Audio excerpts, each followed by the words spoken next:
fucking hell, last one. I've got a bit bonkers doing 10 weeks. I've done longer than this before, but I've never done it quite going up to Christmas, and it's a bit fucking, because most people are going around buying, London at Christmas is just nuts, isn't it? Well, this Christmas is, and then usually people go home and go, fucking hell, but I carry on doing all this. So I've gone bonkers, I have. I've gone bonkers in the Shaftesbury Theatre. And the Shaftesbury Theatre, no one knows where the fuck it is, it's the Shaftesbury Theatre. You do really, because when you get it, you go, oh, this one, normally you drive past it going, oh, crash. But everyone goes, it's Shaftesbury Theatre in Shaftesbury, and everyone comes up from the bottom, Shaftesbury Avenue, Shaftesbury, well, the Shaftesbury Theatre, and there's 4 theatres all in a row, the Shaftesbury Theatre, Shaftesbury, none of them is the Shaftesbury Theatre, where the hell's the Shaftesbury Theatre? And at Cambridge Circus, everyone takes a big left turn and starts going up Charing Cross Road, going Shaftesbury Theatre. It's much more live and buzzy. No, we're at the darker part of Shaftesbury Avenue.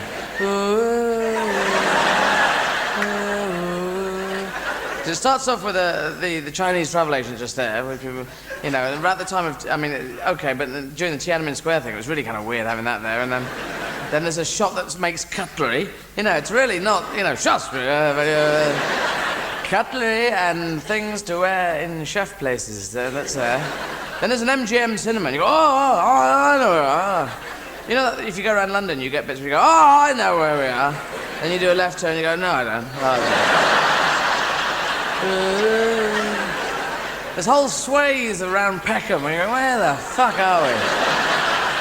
That bit where they say, left turn, if you're trying to get to Tulse Hills, you take a left turn, and then they give no more signs for about 3 mile radius, and you're just, we're up there up Shaftesbury Avenue. Then we're at the big theatre, and so we did a little bit of advertising outside. Just a little bit, big fuck off photos. They said, what would you like outside? We said, well, a big fuck-off photo of myself would work in the ego area. Thimbles, that's what I really want to talk about, really, because they don't get enough press, do they? You don't ever see Thimbles, front page news. Thimbles, oh, says man, oh, Thimbles. Thimbles talks to Panorama, oh, my sons, oh, says Thimbles. No, because they're not very interesting. My granny used to say, put a thimble on your finger and it protects you. In case you slip with a needle goes up your finger into brain and death. And before thimbles used to be front, oh, needle death, oh, tragic, says people. Needle pile up with fingers and death. If only thimbles were invented, says clever man with big bobble hat. Best thing with thimbles, I think, is put one on each finger, and then you can do sound effects of horses, dun, dun, dun, dun, dun, dun, with one too many legs, actually. But no one's really going to know unless they're an expert on horses. Listening, dun, dun, dun, that horse galloping, that's one too many legs in that, isn't it? That leg, now, that leg, that one. That shouldn't be there, that one. No, that one should be, that one. Because horses have horseshoes nailed to their feet, bits of semicircular metal nailed into each of their feet, for no reason. Surely, I mean, you know, for years, farriers were the people who do this, apparently. Not blacksmiths, but farriers. They go, that your horse? Oh, I better nail a bit of semicircular metal onto each of his feet. People with the horse, oh, no, thanks. No, he's got hooves. Thanks very much, anyway. Oh, that's a bit irresponsible. Have you ever had a blowout on a horse doing 70? You can't control it. One shoe goes, big pile up, needle death. Are those anti-lock hooves? Well, I haven't checked. Yeah. Perhaps you're trying to do all hooved animals. Get your pigs and your ducks and your cows in there. Not your ducks. Get the ducks and geese in as well. Fuck it. Get the whole farm for a $5. How about that? Cheap, and it's alliteration as well. Oh, all right, man. Anyway, yeah, and also horseshoes. Horseshoes are lucky. Horses have 4 bits of luckiness nailed to their feet. They should be the luckiest animals in the world, shouldn't they? They should rule the country. Well, they should win all their horse races at least. That should happen, you know. Result, the 3:30 today, every single horse was first equal. One horse who dropped a shoe came in 3rd. The duck was 9th. And 5 ran. Which they always say, don't they? I don't know why it's important, you know. Because people at home going, but how many ran in it? Oh, 5. 5 ran. Well, that's... Almost a baker's half dozen, isn't it? Yeah. Because you can't tell, if you listen to a horse race on the radio, you cannot tell how many horses are in it because it's some weird drugs vision. And it's cheese, black, small incubator on the outside, cheese, black, small incubator, large hairnet on the outside, bit of fish, small green castle, green elephant banjo player, 6-ton dog on the outside, green banjo player, 6-ton hairnet to fish, cheese from 6-ton hairnet, 3 banjo players, 1 dog and a spit. The next race in the drug-crazed stakes will be at 4 o'clock when I've had this Mars bar. Yeah. What they should be doing, the horse race people, should be going brown horse, slightly brown horse, black horse on the outside, black horse and brown horse, then grey horse, white horse, really, grey horse is stupid fucking name. Blue horse on the outside, blue horse for Mars. That would be more, and then we could tell, couldn't we? Yes. And we could count up the colours. Now, so anyway, sometimes, though, you want to buy a tea towel, right? And, so you nip down... Sorry, it doesn't quite link, does it? But anyway. I used to have a link in there, but I got bored. So, you do. You want to buy a tea towel, because, oh, get me that tea towel, because you're drying stuff on a towel that you've just had a shampoo in thing, and you're just thinking, is this going to work? And then you're getting bits of toilet paper out and drying things. So you go tea towel, and it's called tea towel because it doesn't have anything to do with tea. And it should be drying up towel, shouldn't it? Yes. Yes, complain to your MP. Tea towel, drying up towel. Always have crisscross patterns on, don't they? Or pictures of weird things. And we don't care. We don't go, I want to really kind of psycho... You just say fucking crisscross patterns. You don't really... Anyway, I'm spending too much time on tea towels, aren't I? So you nip down your local supermarket, which are as big as a village these days. Huge fuck-off hypermarkets, big, and they have Grecian columns outside, and they're the new religious palaces, I think, where they have huge congregations. You have rich people, and low-income people, high-income people, trendy, straight people, everyone in there pushing trolleys along going, yogurt, do you want yogurt? Do I eat yogurt? Oh, fuck yogurt. No, let's not eat yogurt, I can't even spell it. Because yogurt spells the same as it sounds when it's going down your throat. Yogurt. Similar to yacht, but yacht gets stuck on the T, doesn't it? I've lost you here. Anyway, so you go into the supermarket. As soon as you go in, you've got stress. You've got basket or trolley stress. Basket, trolley. And baskets are fine. They've just got arms go, take me. Whereas trolley's going, no, we're chained, no. You cannot have us unless you give us money. Cross our handlebar with gold. So you pick up a basket and you fill it with 483 million items. And you're halfway around this huge village going, where the fuck are the trolleys? But it's great. Seeing as you're inside the shop, you could always just leave your shopping and go, oh, I'm bored with that shopping. I'm going to start again. Because you haven't bought it, you've just moved it, haven't you? Until you leave that shop, you're not buying nothing. You're just moving it around. You can fill 6 trolleys worth of stuff, pile it high, look all shifty, go up to where the doors are, then just leave it and run. That's legal. You're just moving it. So anyway, that proves that you should get trolleys. Trolleys are best. They've got wheels, and you can run, leap, and then you jump into them, and you put your legs through those bits, and then you pedal like... If you've got really long arms, you can just... You shoot down, but you can never control it. There's no steering wheel at all. So you whack into somebody's stomach, and they drop all their shopping in, and then you've got shopping. And if you hit an old lady, you've got hairnets and dog food. That's all they buy, old ladies. Get to about the age of 82, that kind of age where they start shouting, I'm 82! I'm 82! Oh, sorry, I'm 82! Good. No, I'm 82! And they just shout it, old ladies, all the time. Old men never shout this, just old ladies. Old men don't shout it because they're all dead. Bit weird, that, isn't it? All these men just go 70, 75, ooh, fucking hell. Collapse in a big heap, Granny going, come on, old keep, where's your bloody stamina? All these old ladies just keep powering on. Stamina, they're long distance runners. Whereas men just go, personally, as a transvestite, I'm aiming 80. Yeah, best out of both worlds. Shag everyone, wear all the clothes. It's a great line.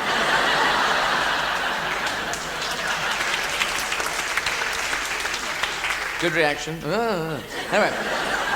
Yes, 82. At 82, old lady just say, fuck it. Hairnets and dog food. That's all I'm going to eat from now on. There's no reason for hairnets either. You pull them on your head, you take them off in the morning, you got a crisscross pattern on your head. Saying, why, old lady? Why the hairnet? Oh, the hair thieves. They come in the night. They steal your hair, sell it into slavery, they do. Oh. Right. And dog food as well. There was a dog food a while back called Mr. Dog. Mr. Dog food. And it was for a small can of dog food, single-seater Heinz beans, I'm eating at home tonight kind of size. And it was for small yapper-type dogs. And there was a big advertising campaign saying, buy Mr. Dog for small yapper-type dogs, and maybe they'll shut the fuck up. That was great. After a while, they decided to change the name of Mr. Dog, change it from Mr. Dog to Caesar. Now, that's a bit of a shift in my sort of book of references. Mr. Dog, small dog, bushy face. You can see where the imagery's coming there. Caesar. Roman leader 2,000 years ago. Small dog with a bushy face. Now, bit of a left turn at the traffic lights on that. Can't see the through line there. I doubt Caesar was thinking in those terms 2,000 years ago, going, my name is Caesar, I have defeated Pompey, I am the first emperor of Rome, I wear the laurel wreath upon my head, I am being played by James Mason in the film. In 2,000 years' time, I shall be remembered as a can of small dog food for small yapper-type dogs. Oh yes, it shall be so. Anyway, yeah. So, so 82, and you know all this thing about 82, the reason people live to 82, the reason why women are shouting, or ladies are shouting, is because, when they were born, 1910, whatever, people were dying at, 70, 80, get to 82, it's an amazing age, that's why I'm 82, I'm bloody 82. When we're old, we're going to be turning around, I'm 120, I'm 120. Our great-grandchildren go, yeah, there's a lot of people going, no, I'm 120. Okay, now. I can still stare. 120. The Queen's going to be there writing letters. Congratulations, you're 100. Congratulations, you're 100. Well done. Stop living so long, you bastard people. I've already written one of these letters to myself. Come on. Dear Mum, you're living far too long. What the hell is going on? How many replacement hips have you got now? Queen Mother's going to have every bloody joint replaced. She's going to be some sort of bionic. And the new fast bowler coming in for England. Queen Mother, bowled 2 wickets there. The Queen Mother caught the outside. It was a wonderful new hip, arm, leg replacement, bionic eye. Still betting on the horses at 157. 180 as the Queen Mother. Fucking bionic everything. Make it more interesting. Still, true story. Now, as soon as one thing, supermarkets. I do like supermarkets, even though they're big business. You go in there and they're constantly thinking and bringing in new ideas, and there's just such a big cross-section of people in there. And as soon as you get in, they play psychological tricks on you. They look for these psychological tricks. As soon as you go in, you go fresh fruit and veg. Have you noticed that? Fresh fruit and veg section, so that you think this is a fresh shop. Everything here is fresh. I will do well here. You never go into the toilet paper section first, do you? Toilet paper, loo brush, you go, this is a poo shop. Everything here is themed on poo. You'll be going around poo tea towels, poo cucumber, poo Heinz baked bean. No, I'm not shopping here, I'm going to Azerbaijan shopping centre. Yeah, and it's good. We know fruit is good for us. It was banged into us during the 80s. It's healthy, it's got vitamins, vitamin A, which we all know is good for...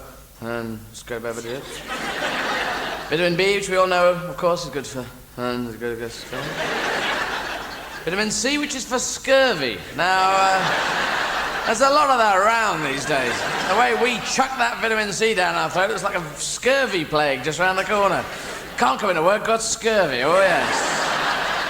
Yeah, frothing at the knees, and yeah. Well, I live on a pirate ship, so you can't get the fruit in, you see. Just can't get that fruit, can you? No, well, I'll be in tomorrow. Vitamin D, which is good for... it's good, eh? Vitamin E, which is for skin. I know that because Body Shop's got vitamin E skin cream. And then that's it. Vitamin F doesn't even exist.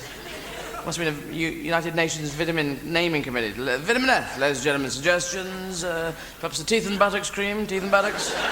Makes your teeth and buttocks all big. Well, sharp and big and... oh, fuck it, I'm off down a boozer, said Javier Perez de Cuellar.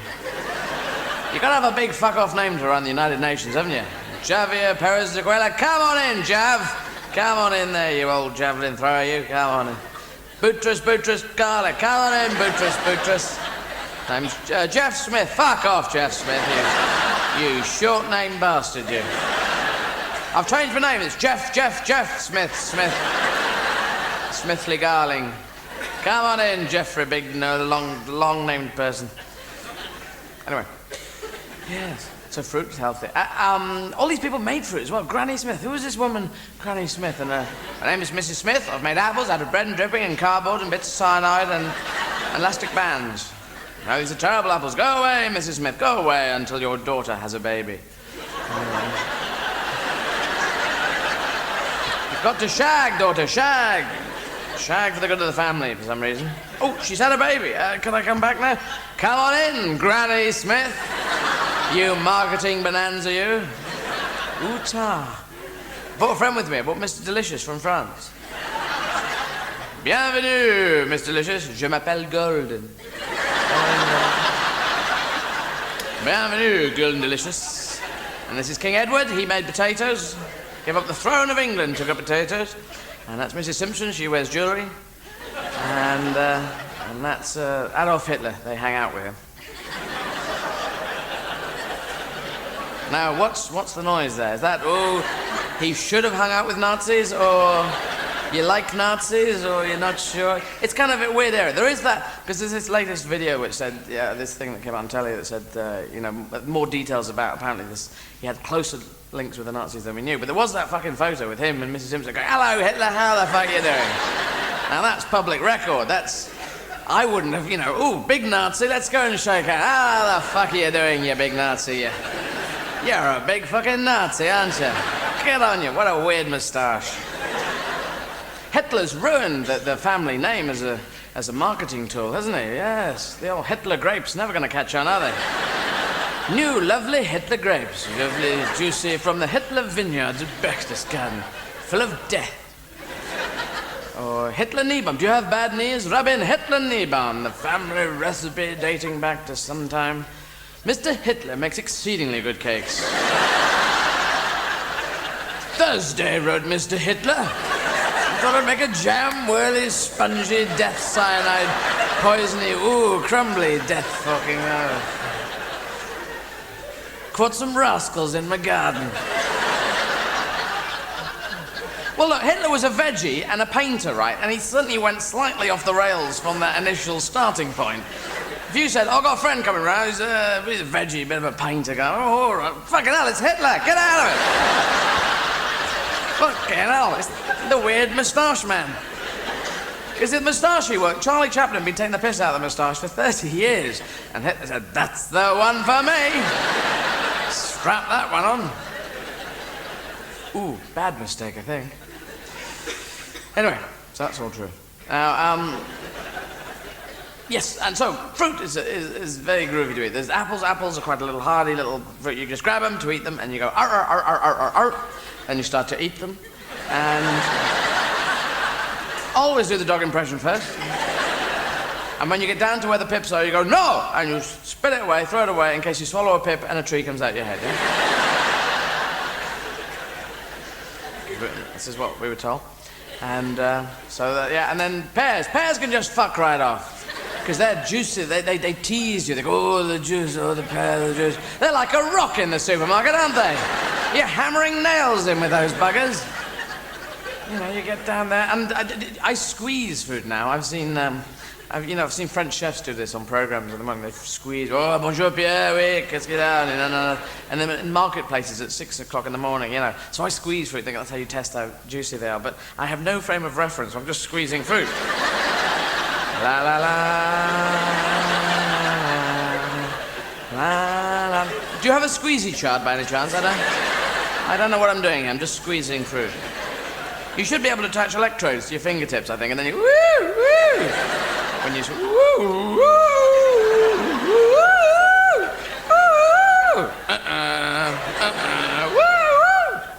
Trouble is, someone would just start lining up fruit.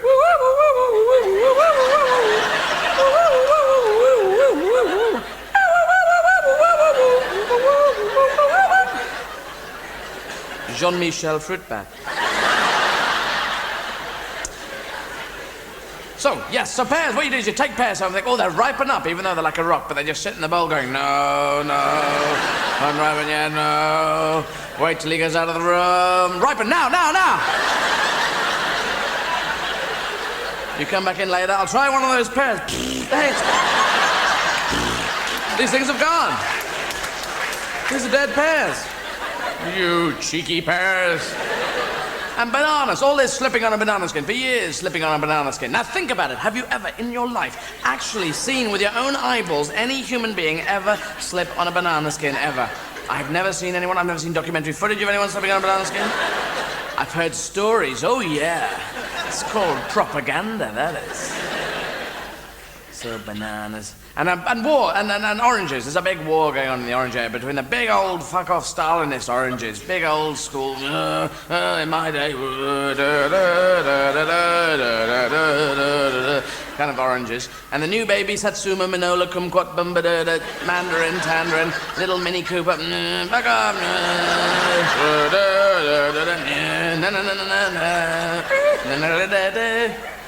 yeah, they're great. They're sexy Satsumas. They just go take me in fruit terms. You just rip the clothes off and you whip out a segment and whoomp into the mouth. Nom, nom, nom, nom, nom. It's great, you know. And seeing as you suddenly see you've got loads of segments there, you start giving, go on, have a bit of Satsuma. Have a bit of fucking Satsuma. It's like a very cheap round, isn't it? Go on. Barman, Satsuma for everyone. Satsuma, kid. You can't do it with the orange, though. Joe, you want a bit of an orange? All right, we've got a hammer or a hacksaw. Try and break my way into this. Because inside an orange, it's like the film Das Boot in there. With Jürgen Prochnow as captain, going, hold on to the skin.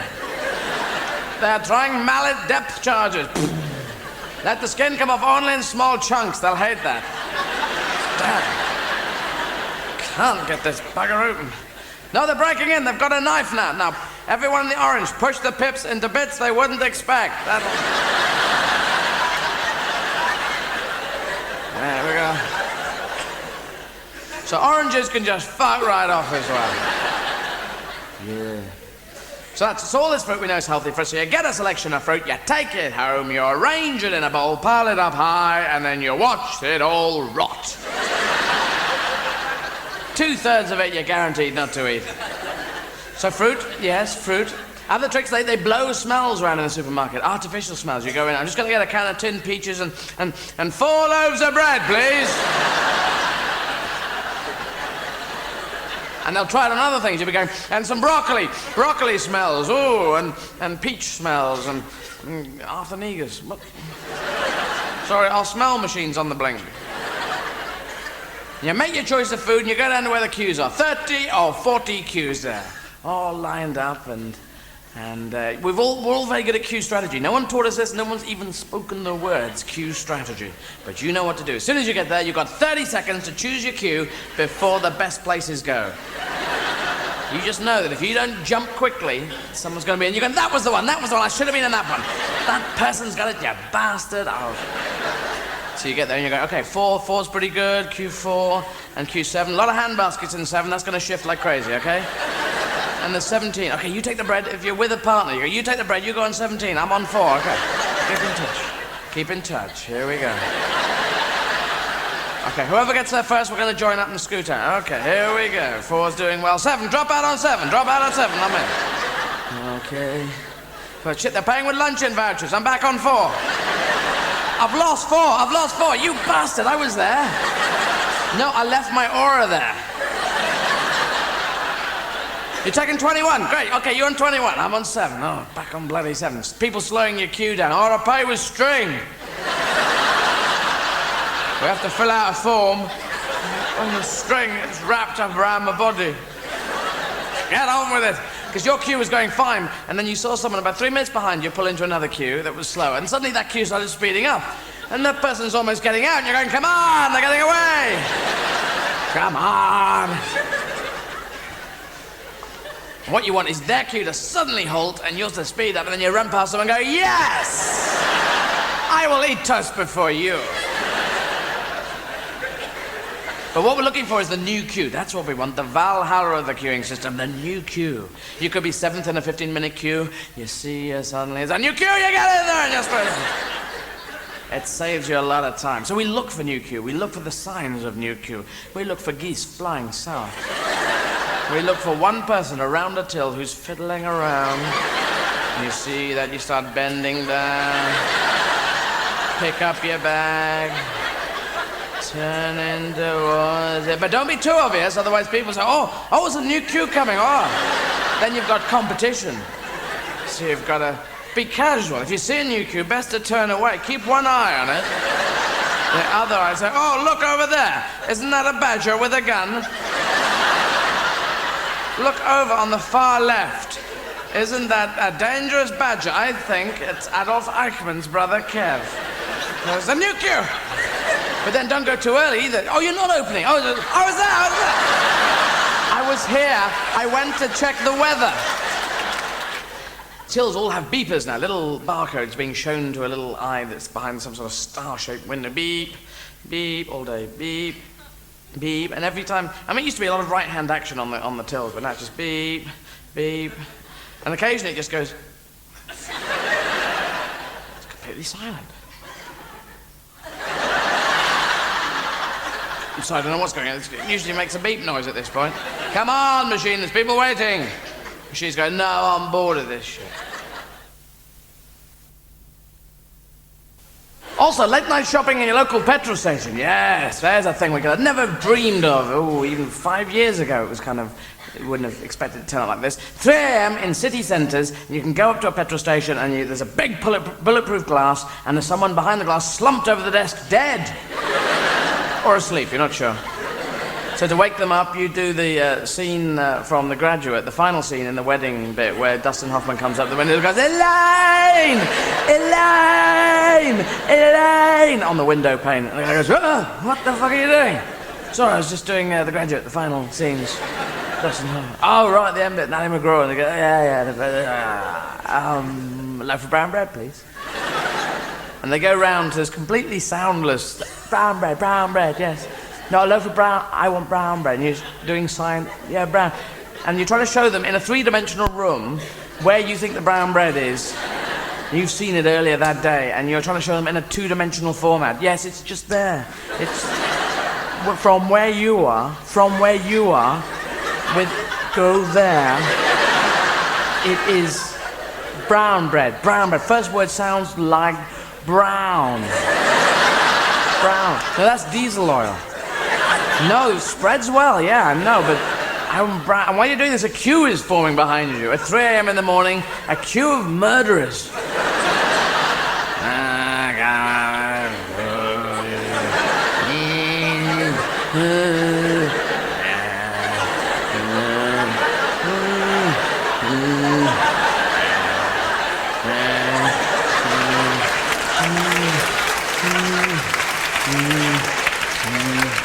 On for bloody miles.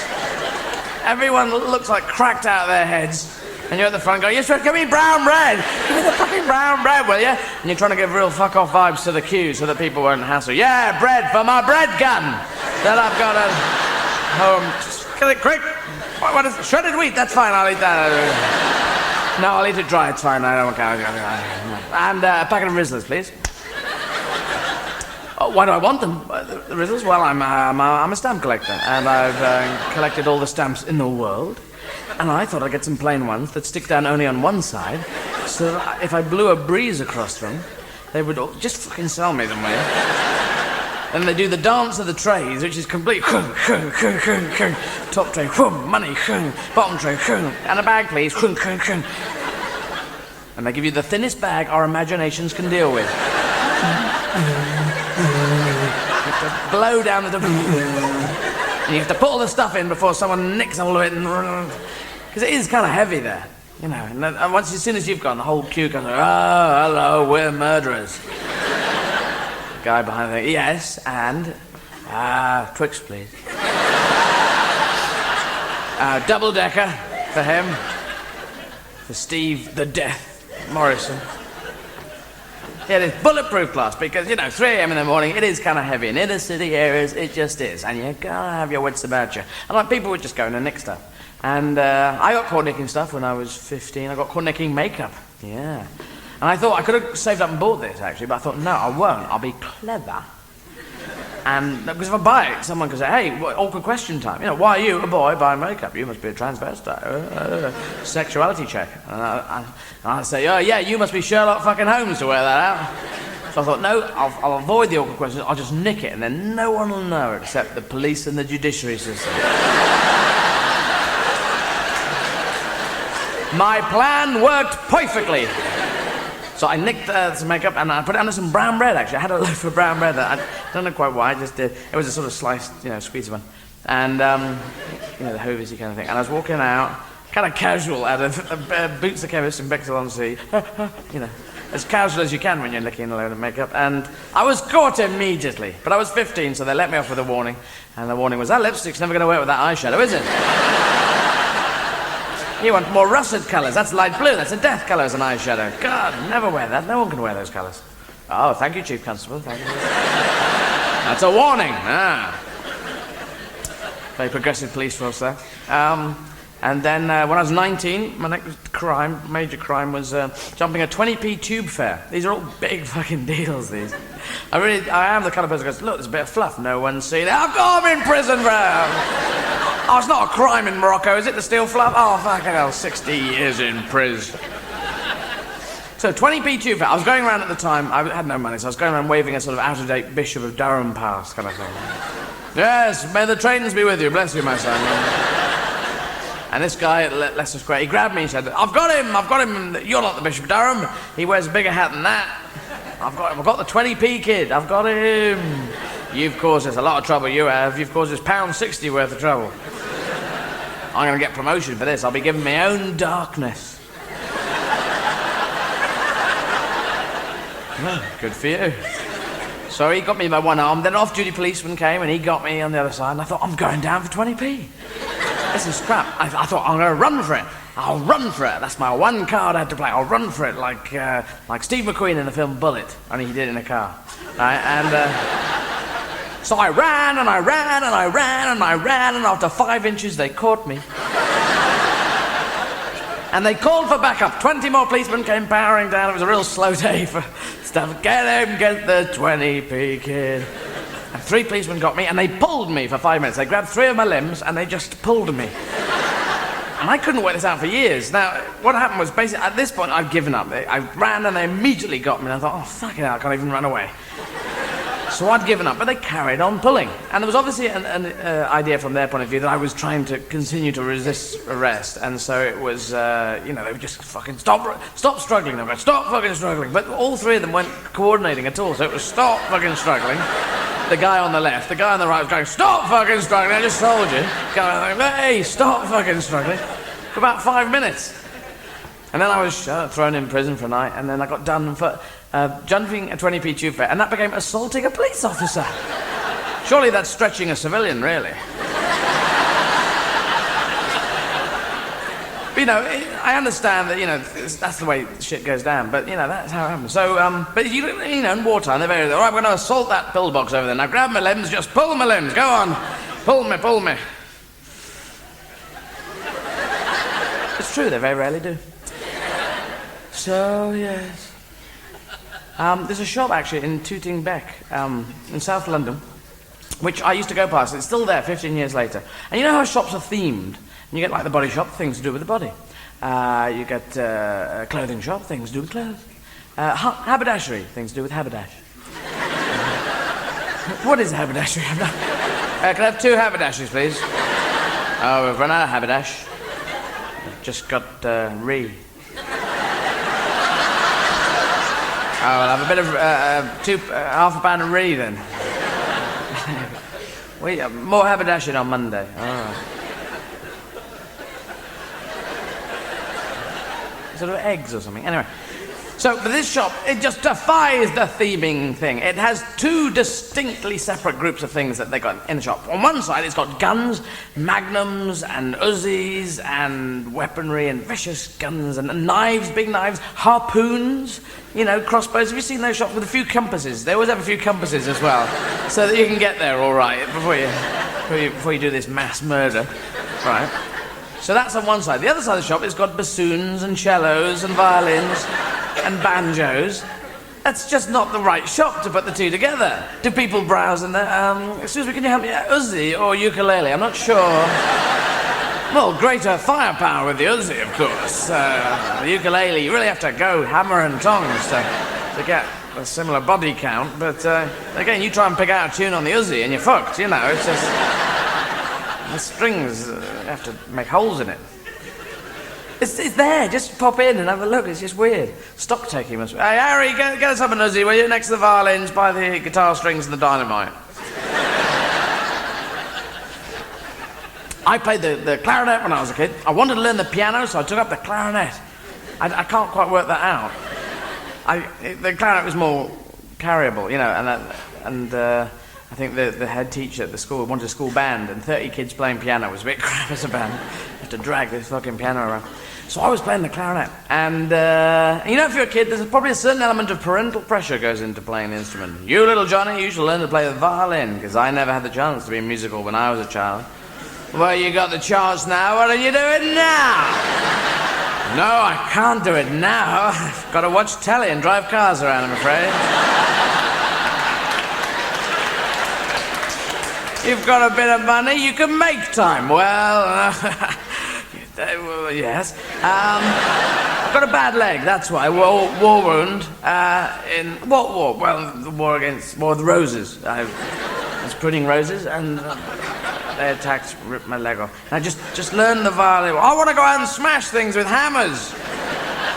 With my friends. Well, that's wonderful. Just learn the fucking violin, will you? And make me proud. So I can show you off to people. So little Johnny, so that all the little kids, everyone just gets their own back by practicing.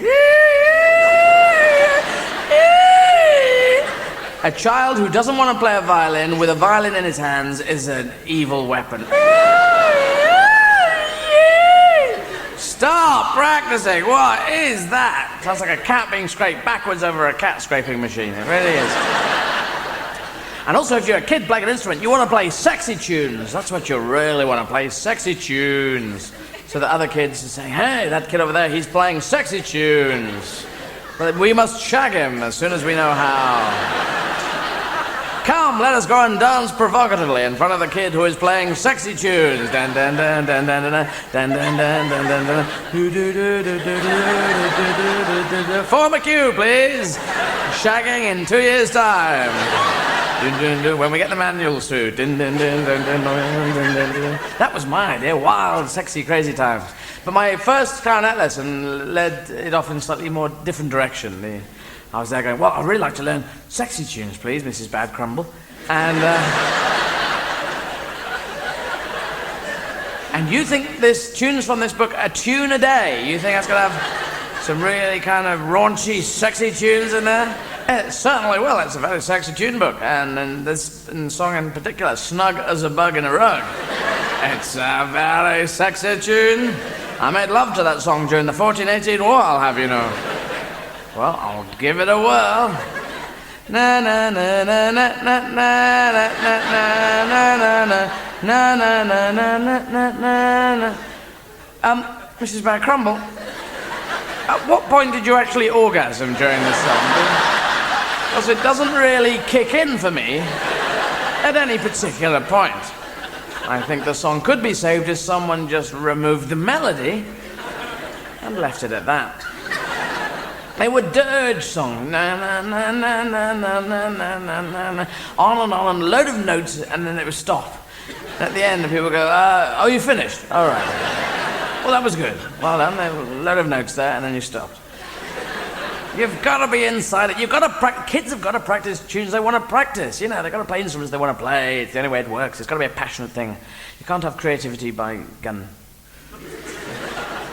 That wasn't a very linked statement, was it, really? But you know what I mean, yeah. Well, anyway, so I played the clarinet, and it squeaks. It's a wind instrument, played well. About 5 people who play the clarinet well, and it's a beautiful instrument. Ooh, lovely wooden sound, but played by me, it's like a foghorn. And it squeaked, it had the wooden reed at the back, they go, do-do-do-do. Do-do-do-do-do-do-do-do-do. Do-do-do-do-do-do-do. My dad's going, stop practicing, I've bought a hammer, you can borrow it if you wish.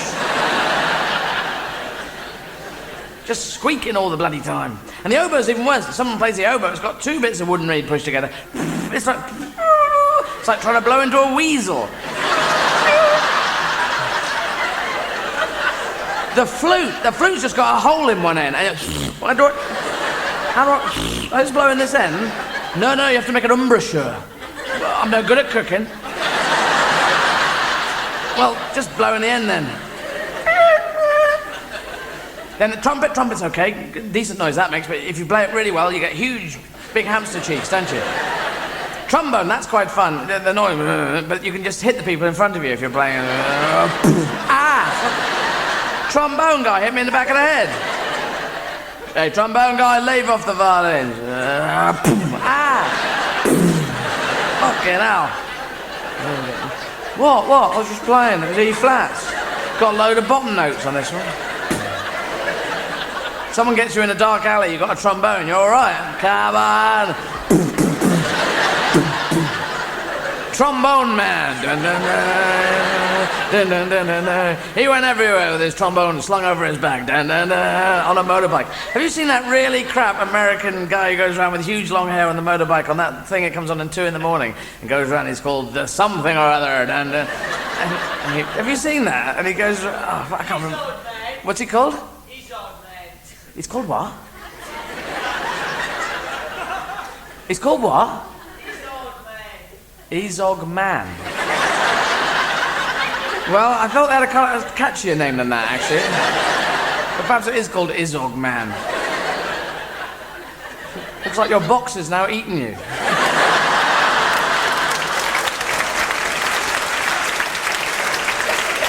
You're not those guys from the Muppets, are you?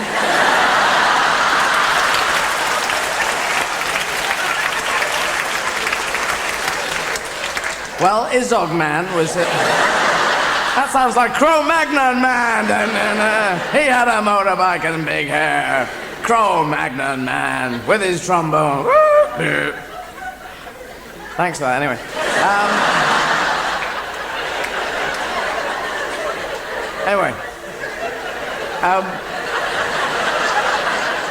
So fuck the trombone, then, eh? Still think it's a good idea. Trombone man! And the tuba. Who chooses to play the tuba? Surely no one chooses to play the tuba. Tuba's a punishment. You're sentenced to 3 years on the tuba. Oh, referee. Who wants to make this noise? It's got a huge horn, you get a small child in there. Get out of it, you small child. Small Martian child, get out of it.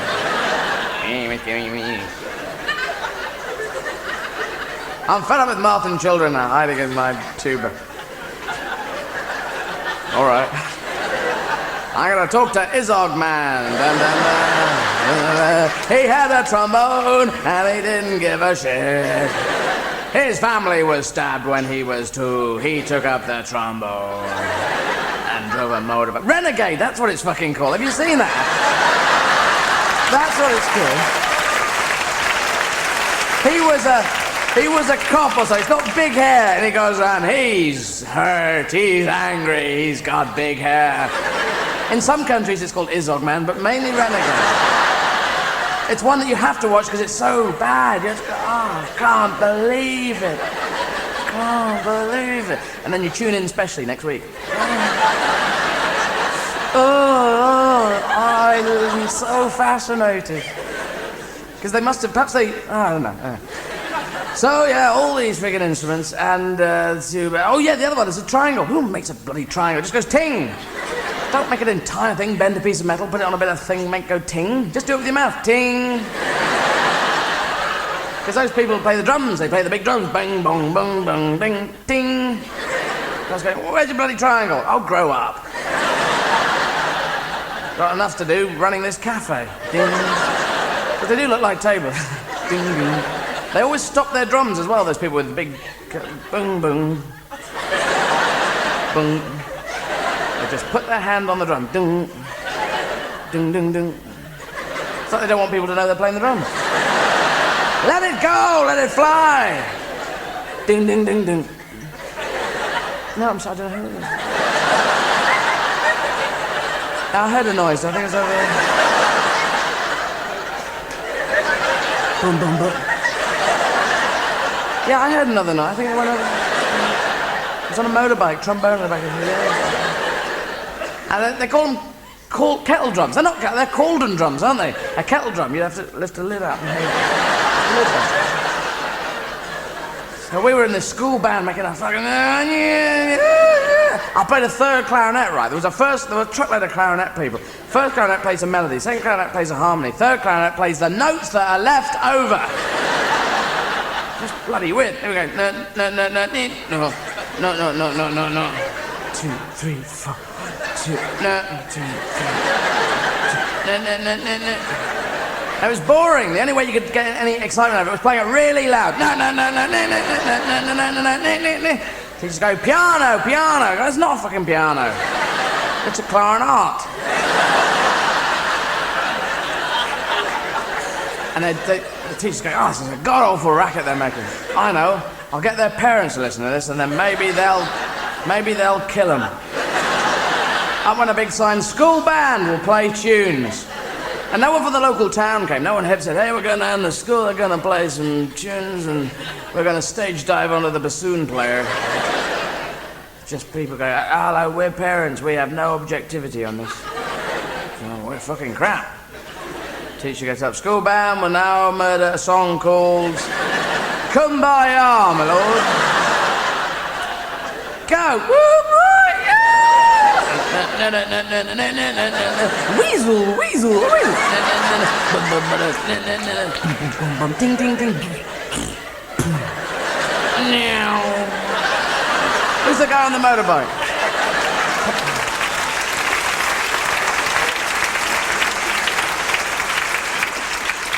And poetry as well. Poetry is very similar to music. I mean, far less notes.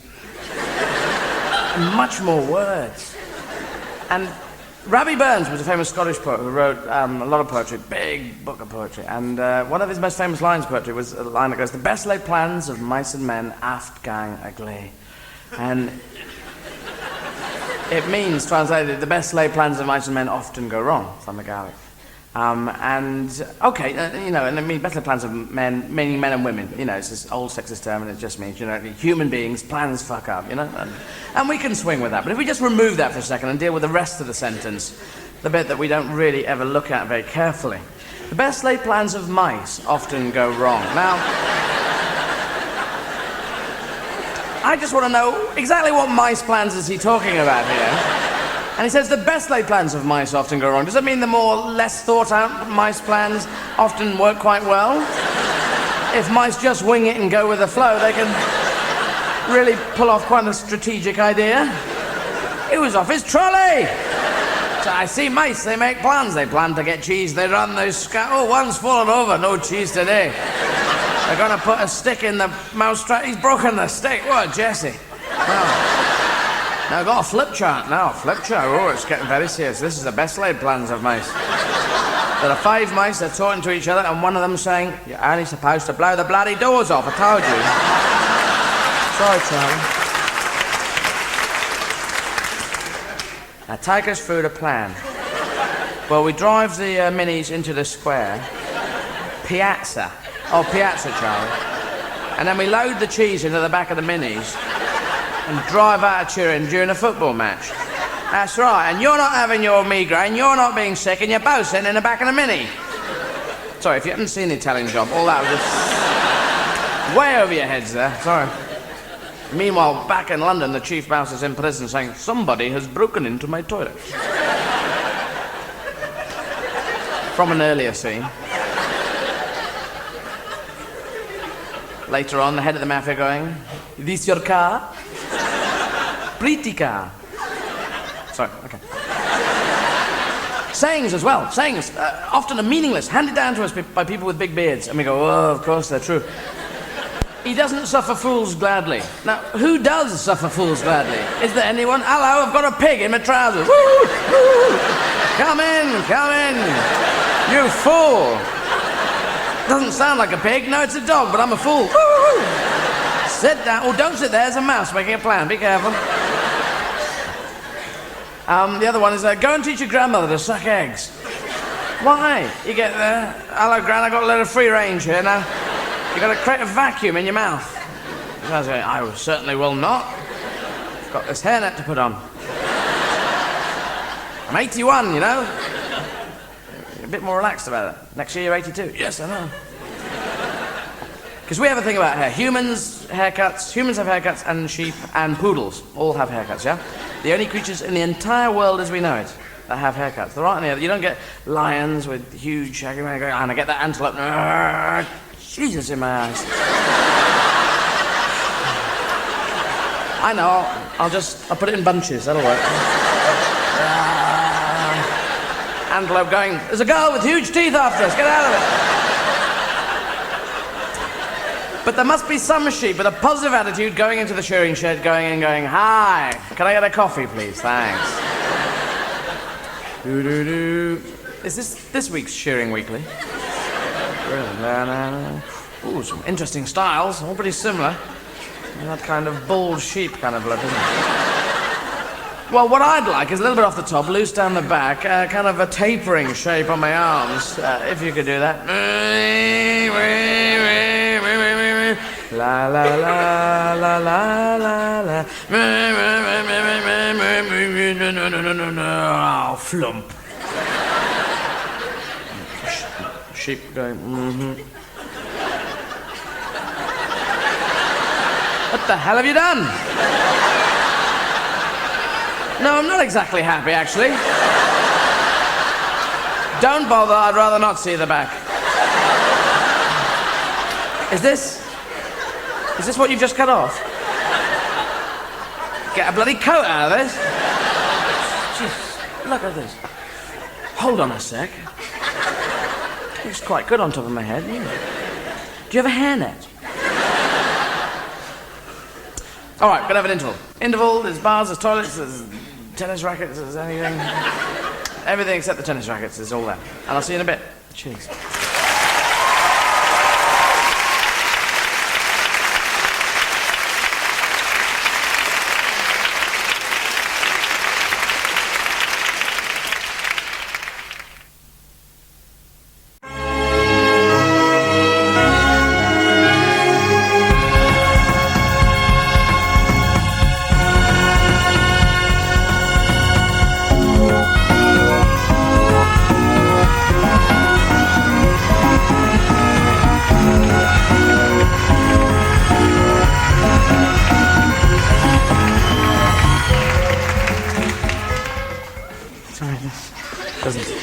You know when it slides, it's great, isn't it? Sliding in heels is even better, you know. You can fucking do that. Because if women fall over in heels, that's kind of embarrassing. If a bloke falls over in heels, it's you may as well take your life, you see. So. I've already worked that out. Now, I've done a bit of Latin in my time, yes, but I can control it. Never let it get out of hand. You know, 2 or 3 translations a week, never more. You know, with friends, casual. Sometimes you just go to parties, you're upstairs in the room with the coats, and everyone's speaking Latin. At school I was taught marijuana, which was unusual, and took it as an option, actually. But yeah, no, Latin was taught by rote. I think, hopefully it's changed now, but it was, when I was being taught, it was this bang-a-bang-a-bang-a-bang. All I remember is the first thing I ever learned. And it's just boring, that way of teaching, you know. But it's come in handy, the Masamat bit. Oh yeah, sometimes you're going at a petrol station at 3 a.m. in the morning and there's a load of murderers behind you. And you can turn around and go, Masamat, And they go, fucking hell, he knows Latin! Get out of it, he knows Latin. Scarpa, go to Azerbaijan. Run round the inside of a book. Yeah, and so, yeah, as a teacher at school used to say, oh, learn Latin, learn Latin. It gives you an underlying knowledge of the European languages of today. And I said, well, why don't I just learn the European languages then? That's a very good point. And one I'll bring up at a biannual meeting of, yeah. Well, I wasn't really into learning Latin because it's just this dead language and you can't, I don't think you can use it much.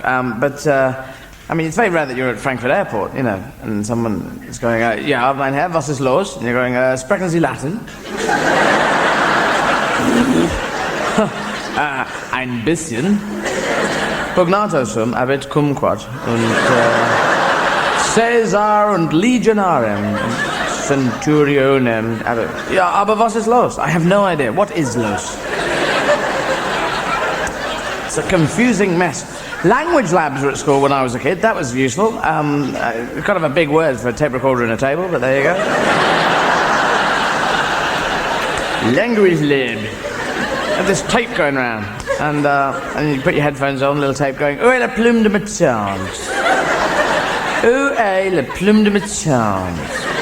Okay, la plume de ma tante après la chaise de ma tante. As well you know. And the tape would go, oui, la plume de ma tante est près de la chaise de ma tante. And we go, how does this tape know what the hell I'm talking about? Tape would continue, où est la plume de mon oncle? You go, la plume de mon oncle est bingy, bongy, dingy, dangy. Tape would go, no. Oh no.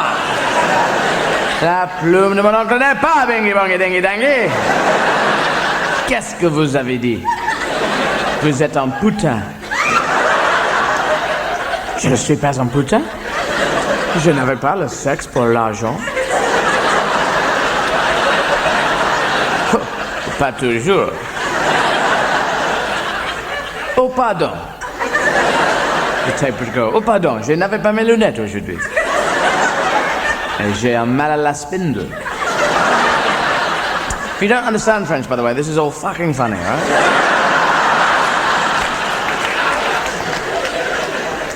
Yeah, I did an exchange trip, France. I went to a place called Chalon-sur-Marne, which is on the Marne River, in the Champagne region of France, northeast France, where they grow champagne in big bottles that hang from trees. Yes, but it is champagne. The champagne grape is grown there, which has wonderful lettering on the side. Anyway, and they drink. It's very cheap champagne there, so they drink it all the time. And for any celebration, hey, you've crossed the road, champagne.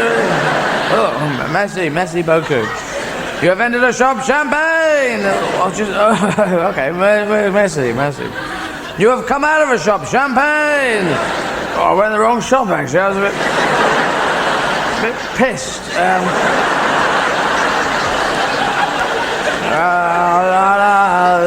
Give me my lungs. You have fallen in the gutter, champagne. I do not know who I am.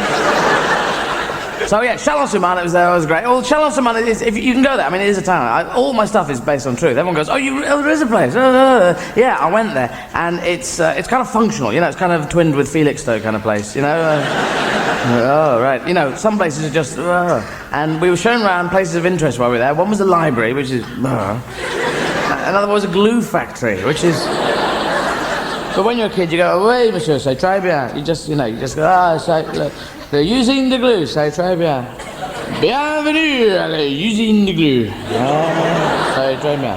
Voici la porte de l'usine de glue. Je ouvre la porte. Ah, merde. Beaucoup de glue. So, yeah, we went around this glue factory, they showed us glue. Voici la glue. Ah, oui, c'est très bien. We ended up in a boardroom where they took us through the glue-making process, which was fascinating in any language. He had a big flip chart. Bienvenue, mes enfants, c'est l'usine de glue. C'est le process de making the glue. Le process de making the glue? Qu'est-ce qui avait happened to your speaking French, monsieur? J'avais mal à la speaking French aujourd'hui. Okay. Première fois, nous mettons le fromage dans les minis et nous conduisons les minis. Qu'est-ce que c'est sur le flip chart? Qui a écrit ça sur le flip chart? Qu'est-ce que c'est l'Italian job? Qui est Charlie Croker? Charlie Croker, vous êtes ici? Oui, madame, je suis ici. Je suis ici. Qu'est-ce que vous dites à moi? Vous êtes seulement obligé de faire sauter les portes. You're only supposed to make the door... Well, you're only supposed to blow the bloody doors off, in a literal translation. I'm actually saying you're only obliged to make the doors jump off, which is a bit... I'll get it closer, anyway. Ah, forget all that. No. L'Italian job. Merde. No. Le process pour le glue. Premièrement, nous avons un cheval et pas de glue. Un cheval, pas de glue. Pas de cheval, beaucoup de glue. Oh, c'est merdeux pour le cheval. Oui, c'est merdeux. C'est la guerre. Il n'avait pas la chance. Non, il n'avait pas les horseshoes. It would be lucky. Anyway, so it was an exchange trip, you know, me and this other kid had gone over to England, and it had to be re-exchanged. It took place on a cross-channel ferry, and my teachers there, teachers from the school at Shalom, we all went down onto the car deck. My teachers switched on the lights of their Rover. Their teachers switched on the lights of their Citroen. And my teachers got out of the Rover with cricket bats and tennis rackets, looking very heavy duty, and all the French teachers got out of their car with French sporting equipment. A set of bulls. We invented a lot of sports. Can't fucking play them, but we invented them. Cricket, man. Tennis. Oh, we'd be ball boys. So my teacher said, send over the English kid. So I was pushed off with a present. Voici un cadeau, c'est les baguettes. Oh, merci. So I was getting a load of French bread. And the French kid came back with a load of Brillo pads under his arm. Oh, merci. Merci. C'est un cadeau de les Anglais. Il s'appelle le shredded wheat. C'est la cuisine d'Angleterre. On peut le manger, oui, on peut le manger. Un peu de lait, et un peu de sucre. Et on mange. Et après, pas de dents. If you don't speak French, that's all the French bit in the thing, so you can relax now, okay? Also did German at school. What? I did, and we had tapes. I'm going to do it. Wo ist das Kind, mein Herr? Das Kind ist in dem Flughafen. As well you know. Ja, aber warum? I have no idea. Perhaps he likes aeroplanes. It is weird with languages. We don't go for languages. You know, English-speaking people just go, no, we'll just go around and shout, hello. But with I'm very positive on being European. I'm quite happy to stand up and say that, and it's groovy. But we have a problem with the old language thing. And there's about 70% of phone calls are sort of refused by English-speaking companies because people phone up, they're going, what? Fuck off! He was talking something German or something. Trying to give us 40 million Deutschmarks on a fuck off. Couldn't understand a word he was talking about. It just put them down, you know. That stuff going. I went into a place in Rotterdam years ago, about 15 years ago. Went into a burger, fast food place, and I used to, if I go into a place, I don't know much Dutch. I know. What I do is I learn a little small phrase, which is do you speak English in that language? So I've done it in Spanish, habla usted inglés. I did it in Dutch, spreekt u Engels, you know. And I went into this burger bar, thank you very much, and I went to this guy and I said, spreekt u Engels? And the guy looked at me with such a face and went, yeah. And it was such a weird face, such an aghast face, and I realised it was the equivalent of going in and saying, can you count up to 3? Yeah. It's so standard. But you get a very weird reaction in Britain going and saying, hi, do you speak Dutch? Not today.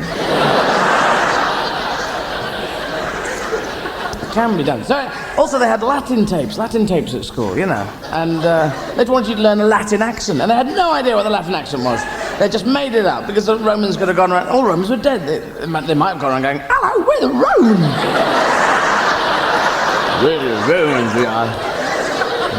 We're the Romans, we're the Romans, we're coming to get you now. Yes, senor. So they estimated this accent, which had been based upon pictures and murals and stuff, and they came up with a kind of aesthetic, kind of classical, I wear a bedsheet and carry a big load of water in a vase kind of thing. Puella stinchena. Salve, Puella. Puella stinchena. Il poto di acqua. Acqua vino. It's got Italian now. But, I just don't think they had that accent. They were very aggressive people, the Romans. They attacked with a sword and a spiky thing, you know, and they went around. And I don't think they went into Gaul with all the Roman legions going, hello. Are you the people of Gaul? Wonderful. Well, we are the Roman army. We're the 15th Legion, yes. I'm a centurion, toothbrush on the head. Don't tell me, you must be Chief Vercingetorix, am I right? No, I recognize you from the Asterix books. Yeah. Well, I'm a centurion, this is our leader, Mr. Dog. Salve, salve, salve. Centurion, a word with you, if I may. A centurion, I'm thinking of changing my name. Mr. Dog's all very well, isn't it? But Caesar, I think Caesar, that would work. All right, Wilco. Mr. Big Boss. So yeah, so the Romans, the history, I was fascinated by the stuff that happened, 2,000 years ago. History I do find fascinating, because it's so real. In a kind of long ago, can't fucking believe it kind of way. When they first had the motor car, someone had to walk in front of it with a red flag. What happens when they got up to about 50? Okay. Get out the fucking way! Speeds over 50, they just strap on a pair of roller skates and strap them to the front of the car. Get out of the way! Anyway. So, back in Roman times, when people died, they'd have professional mourners come in. Professionals to mourn, which is crazy. Wives go, my husband is dead, Claudius is dead, and there is not enough grief in this house. There's a mark of respect for his death. Slave, get on down to Mourners R Us, will you? Tell them I wish to beef up the grief. Up would turn a very smooth guy. Good afternoon, my name is Marcellus from Mourners R Us. Oh. Just a small free sample. Now, this is your husband and he is dead. Yes, he is. I believe that you could give me a little more grief than we're having at the moment. I certainly can. Perhaps you'd like to see our brochure of grief. Here we have the more economy griefs here. Grief on the note of your choice. There we go. And the mid-range grief. Oh, surely not. With the element of doubt just a little dropped in there. And then a full range. Fucking hell! He owed me a tenner. What do you say? It sounds fantastic. And funerals? Yes, we do funerals as well. For 25 denarii, you get the oh bum, he's dead funeral. It's just Mr. Claudius up ahead, no one else in the funeral cortege, only me. 10 meters behind, just a little bit pissed off.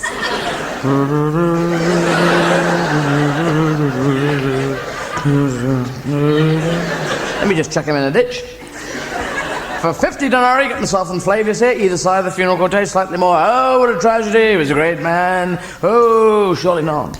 And then, well, if we have his CV, we could go, oh, he made jam, he played pygmies, many things. Played pygmies, yes, it's a small game. CV, curriculum vitae, it's a Greek word. And then a full 100 denarii, get all four of us carrying the deceased along, then we gently lower him into the ground on straps, and then we'll twang him into a tree. Twang him into a tree at the sound of a klaxon.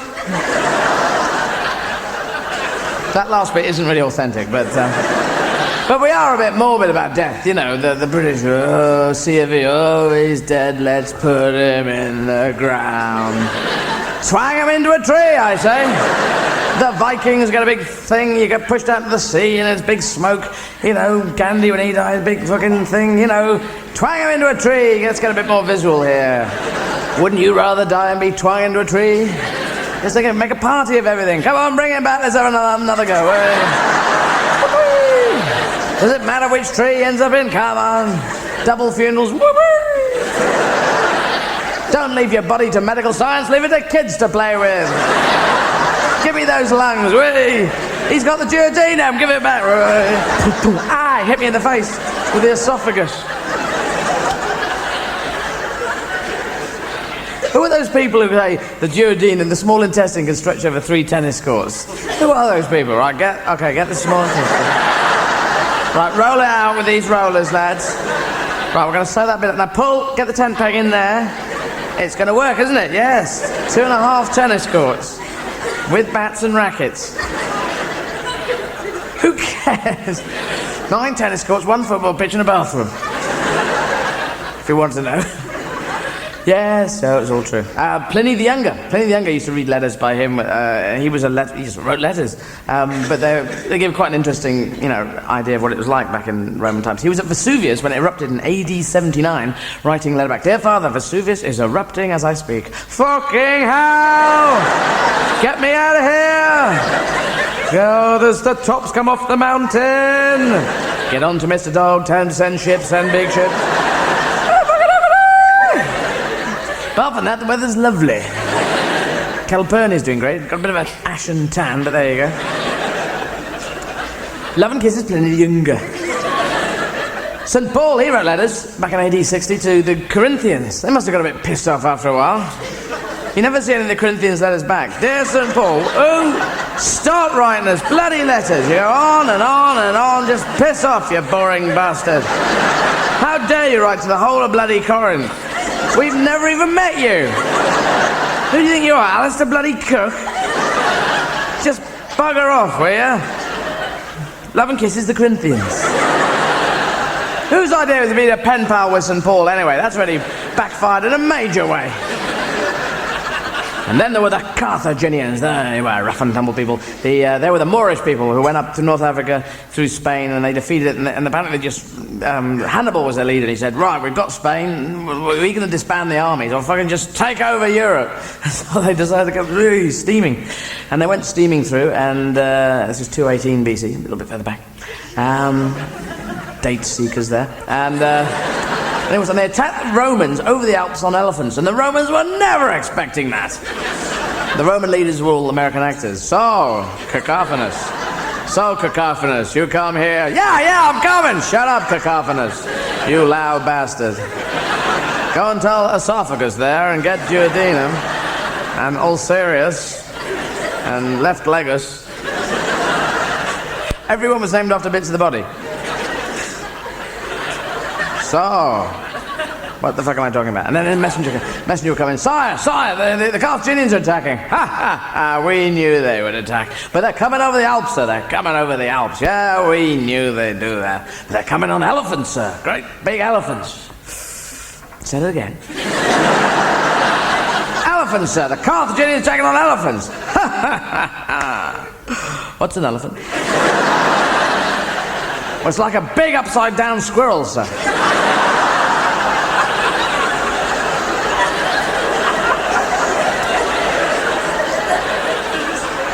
Run that by me again, will you?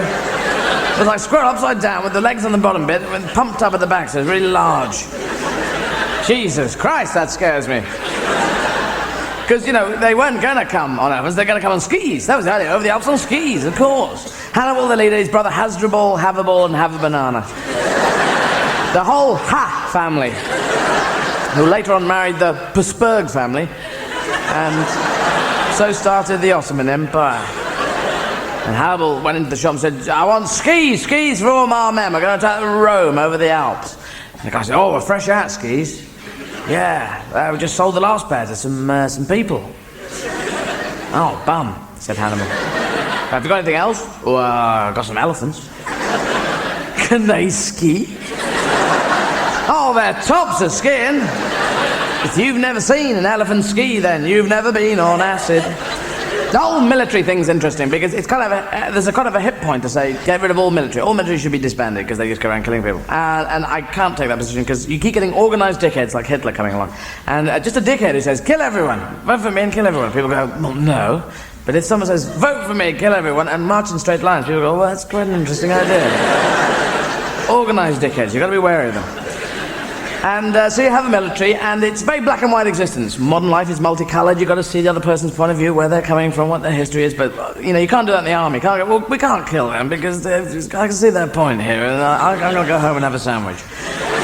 It doesn't really work in military terms, you know. It's very, you've got to obey orders. But, well, I'm not going up that hill at the moment. I want to lie down and get 40 wings and I'll be with you, all right? Everyone's fucking saluting, you know. There's no casual armies. No, hello, General, how you doing? Oh, hello, Corporal, yeah.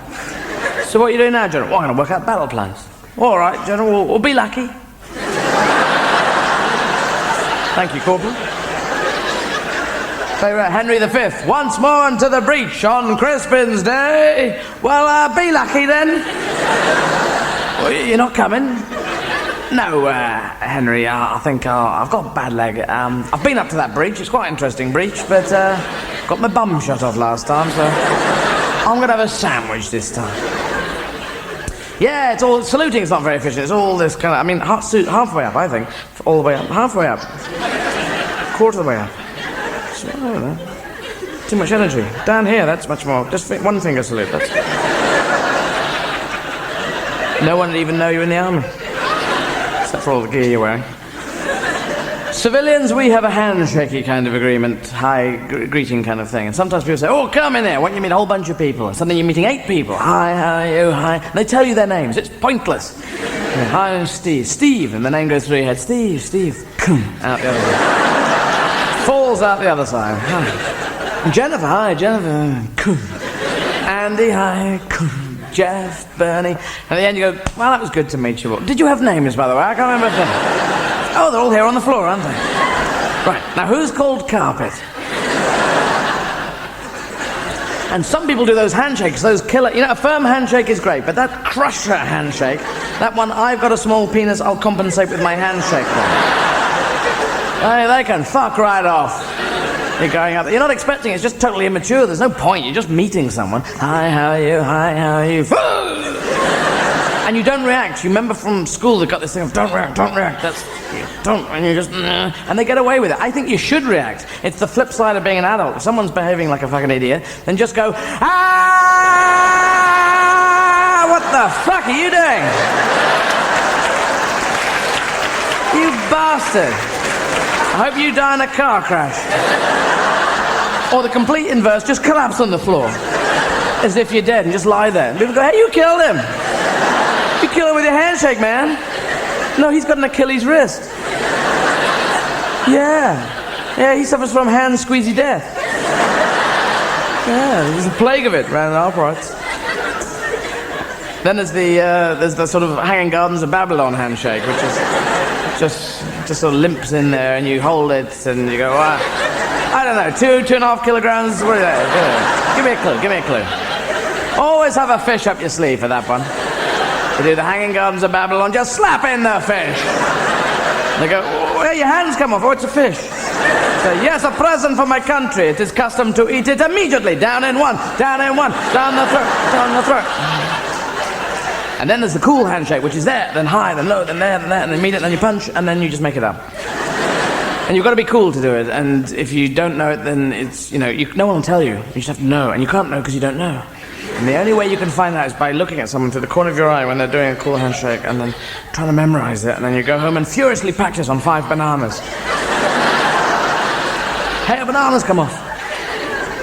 Because being cool is a pursuit of youth. 82-year-olds are going, I'm 82! And I'm cool. It's a youth thing, and it's linked with being sexy, and it's all big. It's a big circle. There are a lot of circles in the world. Things join up at the back in a bizarre way. You know, madness and genius, extreme right-wing, extreme left-wing politics, you know. This is fashion one. You've got over here, you're on this side of the circle, you've got looking like a dickhead. And another third you've got sort of average kind of looking. Then you've got cool, cool, hip and groovy, looking like a dickhead. The cutting edge of cool, hip and groovy is right at looking like a dickhead. But the looking like a dickhead people don't realise they're right next to cool, hip and groovy. It's very difficult to back into cool and groovy. Everyone's going that way around. I personally cruise that back corner there. I can walk down the street and get people who go, fucking hell. Then people go, oh, hello, mate, fucking hell. People trying to mash my head in and get an autograph at the same time. The weirdest one. So back in the 50s, there was a look that was a sort of matchstick in the corner of your mouth kind of look. And it was James Dean kind of era. And it's quite timeless as well. It just works. Matchstick there, kind of pointless. You chew it and you go, ugh. Someone lights it, you go, fucking hell, you lit my match. Hey. But one matchstick out of the corner of your mouth that just looks quite cool. And you can lean up against the wall and go, hey, you kids. You kids be cool. What's he talking about, then? It's the equivalent of the country yokel kind of figure with the ear of corn out the corner of the mouth. That's where it comes from, is, hey, you kids over there. Never suckle the juice out of a tractor. But one matchstick looks quite cool out of the corner of your mouth. Now, you could go wrong by just putting a second matchstick outside the other side of your mouth. It's a little bit too far. You've gone round the corner, looking like a dickhead. Eye patches have a similar problem. One eye patch looking quite cool. Two eye patches, hello. Long John Silver had an eye patch, what a cool guy. Also had a parrot on his shoulder. Parrots have never been in, they've never been hip, because they suffer from the bimbo bird syndrome. They have great looking feathers, blues and really primary colours that kick out, but they look great, talk shite. That's their problem. Hello!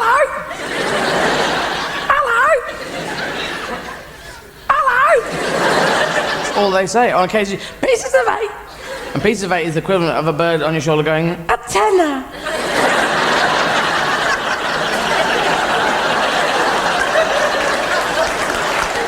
A tenner. A tenner. Can you shut up, bird, about the money? A tenner.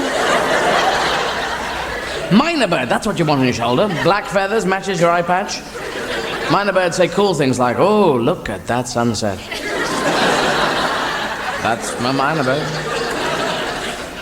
Is that an aurora borealis? Or am I a Dutchman? And birds fly, and we have aeroplanes, so that's the okay deal. But I think we have a fascination about hang gliding. When I remember seeing when James Bond did that hang gliding thing with the engine at the back, and we like the hang. Oh, I think everyone would like to hang glide, but we're just worried about that paff bit, where your belly flop hit the earth from 2,000 feet. That's the bit we're a little worried about. But there's no parachute, no fucking nothing, and you can't ring and say, steward. Yes, I've got a bit of an ache in my hang glider, and it's just a paff feeling. But, you know, birds fly, but no one's ever put a flighted bird, a bird that can fly, in an aeroplane. I mean, birds would just find that so weird. You know, it'd be an amazing documentary. You know, bird flying along and looking at the aeroplane. Don't need to fly.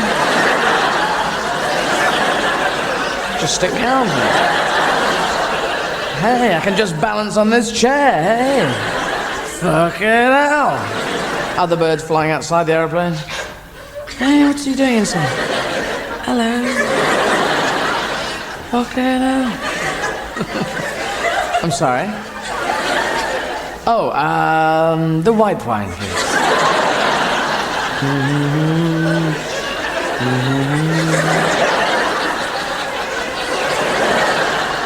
There's a cliff now where I used to go to school called Beachy Head near Eastbourne. Big chalk cliff, 300 foot, 400 foot high, maybe a mile high, who knows? Not me, because I was looking over it, and it's very difficult unless you've got a tape measure. And, well, we're metric now, so let's say it's 30 cubic litres high. And people get out of their cars, they want to look over that cliff, they just want to scare the shit out of ourselves. I mean, it's a human thing, we want to scare ourselves. You do that with horror films, we go, whoa, whoa, whoa, whoa. Then you don't go away, you just keep going, whoa, whoa. You stay there pushing yourself. If there's two of you on the cliff edge, you're going, hey. Oh, shit. Sorry. No, I didn't. He would have wanted it that way. So, yeah, and we don't have magical powers. We can't deal with that. Wizards can. I think we have wizard envy. I have this theory about wizard envy. And very few people join me on this theory, but it is... You know, penis envy, it's like that, only less penises and more wizards. But the closest we've got to the magical powers is the television control. It's our wand of genius. You can be in the room with the television on your own and you can stand there and just go 2. I think I'll have a better 3. Channel 2, Channel 3, Channel 2, Channel 1. In America, they're going 87, 55, 46. We're going 4. La la la la la la la la la. So that's fine. You got volume, volume, volume, volume, mute. Video. And then the pause button. Now, when I pause a video, I want all the characters to pause completely still. Pause, pause, pause. But when you pause the video, all the characters tend to go dun dun dun dun dun. Kind of wobbly pause, that is. Dun, dun, dun, dun, dun, dun, dun, dun, dun. Surely that button should say La Cucaracha, shouldn't it?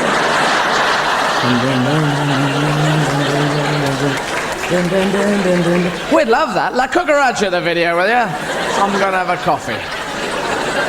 Yeah. And after a while, your batteries start going 2, 2, 2, 2, 3, 2, and you're going bloody batteries. You take the back off, you put your hand up against the batteries, and you roll the batteries.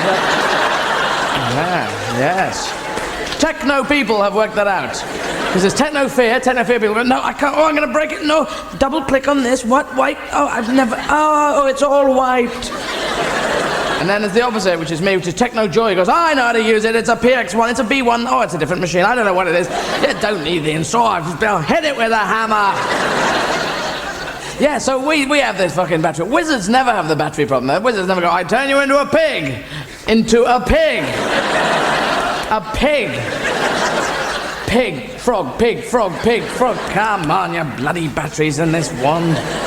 Pig, pig, ladder, pig, mute pig. La Cucaracha the pig. Ding, ding, ding, ding, ding.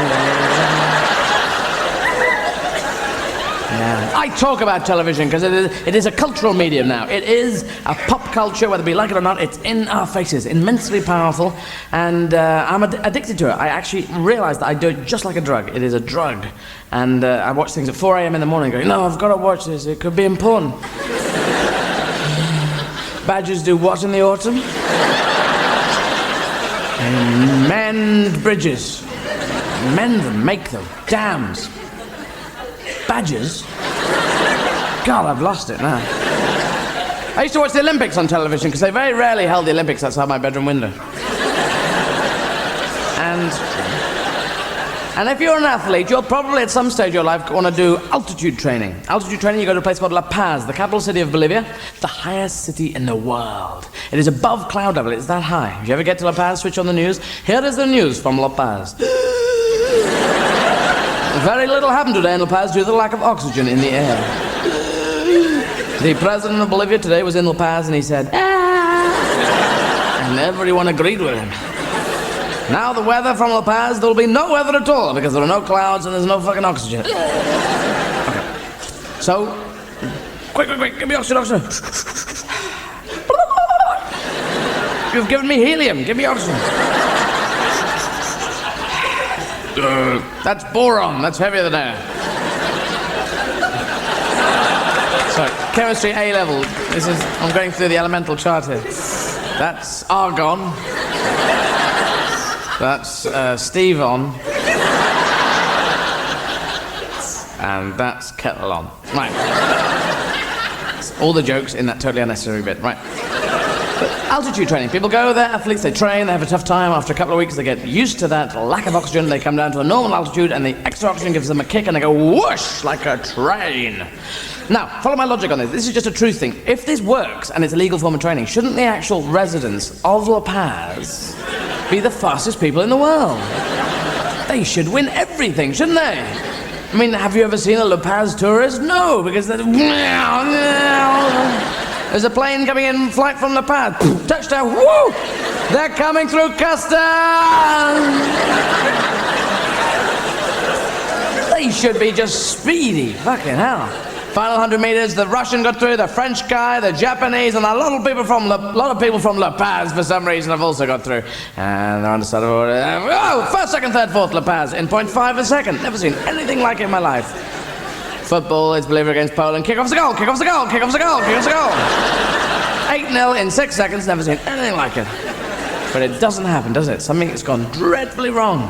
It must be, all I can think is too much oxygen. And then get down and people going, wah, wah, wah! Hyperventilation city! Poof. Quick, get up, you've got a race in 5 minutes. Woo! Quick, get paper bags over their heads and cut eye holes. So they see. Right, we have 3 people and a lot of people with paper bags on their heads. Football, and we've just heard Bolivia's pulled out of the football match against Poland, suffering from paranoia. Oh dear. The entire team was found in the goalmouth shouting, large hairnet. Wow, there you go. And gadgets as well. I'm a gadget nut. I have techno joy, not techno fear, and I love gadgets. Buttons, you press button, and it goes me, and don't know what it is. It's just little things you press and they get me, and so I like them. And James Bond, I had a lot of gadget envy with James Bond because he had these small things pulled out of watches and things in briefcases, and that was great. He was very lean with his gadgets as well. He used every single gadget on an adventure. He never came back and said, Q, I've got a lot of stuff I didn't fucking use. Fucking pointless it was. The watch that turned into a hamster, what was the point of that? This big hat, I press a button, became a Sabutio table. That was extraordinarily funny. And the jam trousers, was that your idea? Fucking useless. He fell into water, there was a load of, in that swimming pool, he fell in the swimming pool and there were a load of sharks coming up and he had a breathing apparatus in his pocket and he swam away. Shouldn't occasionally he have the wrong thing in the wrong... Go, shit, I've left the breathing thing in the hotel.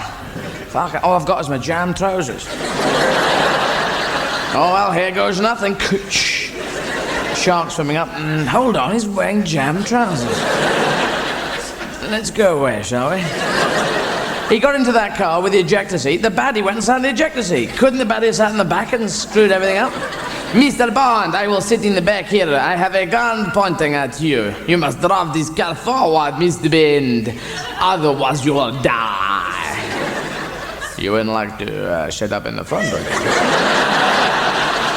You've got a lovely view of the mountains here. You can see for a long way. You can see Pussy galore. You can see Mr. Blofeld's house. No, Mr. Bond, I will salt in the back. I will salt in the back here. I can watch you with my eyes.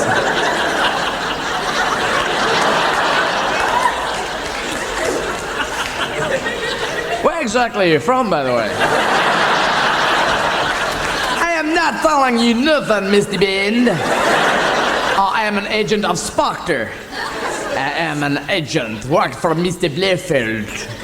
I have a voice synthesizer placed in my throat. You can do an accent, I watch TV. Unfortunately, I have lost the instructions at the moment. And the synthesizer is stuck on shop demonstration. So I cannot speak exactly as I wish to speak. I'm gonna sit in the front because no one can understand a fucking word I'm talking about. Right, you understand? Do you understand that, Bond? Now get out of here, Bond. Drive the fucking car, will ya? I'm an agent of Spectre, and I'm fucking on ya.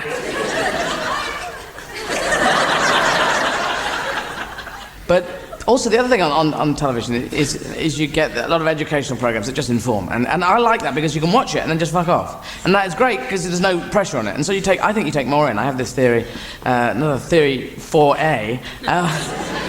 Theory 0. No, it is. I just, if you're at school, it would have been great if you could just listen to teachers and go, oh really? Oh really? Nope, good research, well done. Well, that's the bell, thanks. Oh. Probably his teacher said, now write that out 4 times in Greek and then I'm going to test you tomorrow on stuff I've never even taught you.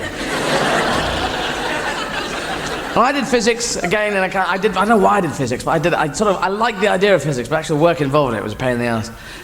The space stuff, string theory, Stephen Hawking's, Einstein's theory of relativity, ooh, yes, I like that. E equals mc squared, that's the theory of relativity, and it's great. You can only test it if you go into a black hole on a rope or something, All right, I'm letting go of the rope now. I'm going to pull myself. Oh, it's kind of tough. Got a lot of gravitational pull. I'm stuck. Sorry. It's just great. Sorry, that's a bit of a physics joke. Anyway, E equals mc squared. Energy equals mass. And there must have been. He just wrote it. It's so small as well. E equals mc squared. It works. There you go. I'm off to have a coffee now. I will plug my hair into the main.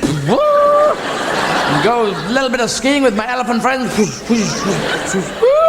Snowplow. There must have been some physicist going, fucking hell, E equals mc squared. Is that right? I had F equals mc squared. I was so close. Well, what does your F stand for? Fridges. And we used to do crap experiments at school where we decided, the ones where me and Jeff decided to test the theory of relativity, see if it was really true. First of all, we measured the speed of light. Jeff got a torch. Jeff, when you shout go, switch on the torch, and I will time how long it takes to see the light. Okay? Shout go, because if you say, if you say go, that's speed of sound, isn't it? And I'll hear that after I see the light. So say go slightly earlier so I can hear that, and time how long it is before you've switched. Oh, fuck. Let's say 1,000,000 miles an hour, right? 1,000,000 miles an hour. No one's got a car that fast. And that's squared. And then the mass, can you weigh the torch? Do you have a vacuum? Can you weigh in a vacuum? Does your mum have a vacuum? Why does she do the carpets then? All right, weigh it near a vacuum cleaner then. All right, and that's 4.5 fluid ounces. And that is it. That is the energy in cats per square ironing board. But finally tonight, I want to talk about this Russian guy called Pavlov. Pavlov, 1904. Pavlov's dog. That's what he's famous for. And he did an experiment where he rang bells and dogs would eat food, and he proved that dogs had ears. And it was always in question before that. And he wrote up his experiment. Pavlov's dog, day 1, rang bell, dog ate food. Very excited indeed. Day 2, rang bell, slightly louder, dog ate slightly more food. Very excited, have become Welsh.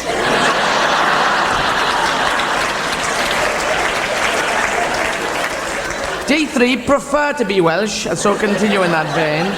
Ring loads of bells, dog eats tons of food, and then explodes. Publish results and win Nobel Dog Prize at Crafts in Skewin.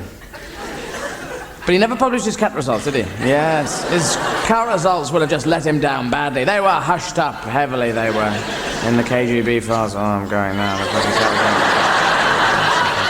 I know, fucking take a piss out of cats. I'm gonna leave now, I'm never coming back. I'm gonna finish before he gets back. Sorry, someone just left there. It's great when you don't get that in Hamlet, do you? Someone Hamlet going, so, I will drink this to you, mother. Don't fucking go, I'm just gonna drink it. I'm just in the drinking bit. We're gonna be dead by the time you get back from the loo. Because I do. Yeah, so the Pavlov's cat results. Pavlov's cat, day 1 rang bell, cat fucked off. Oh dear. Day 2 rang bell, cat went and answered door.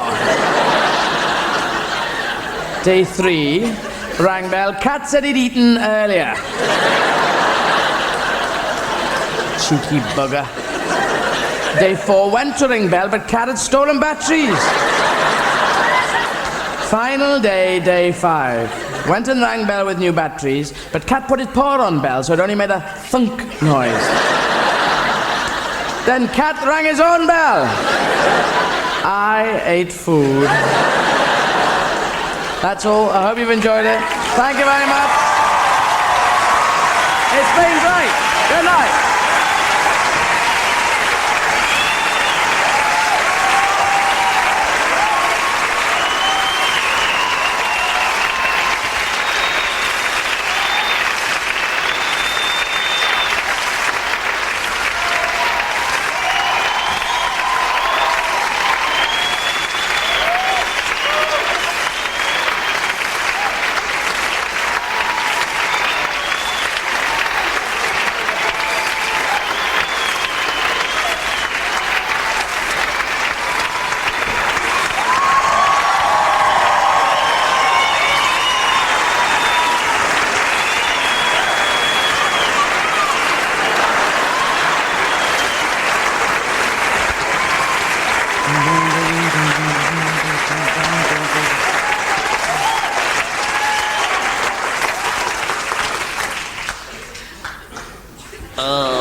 bunny rabbits. No. Hey, kind of groovy. Everyone's gone back into the fucking photograph, man. Yeah, so it was 16th of December, and started off in 1484 on this run, and it's been 8 million fucking years.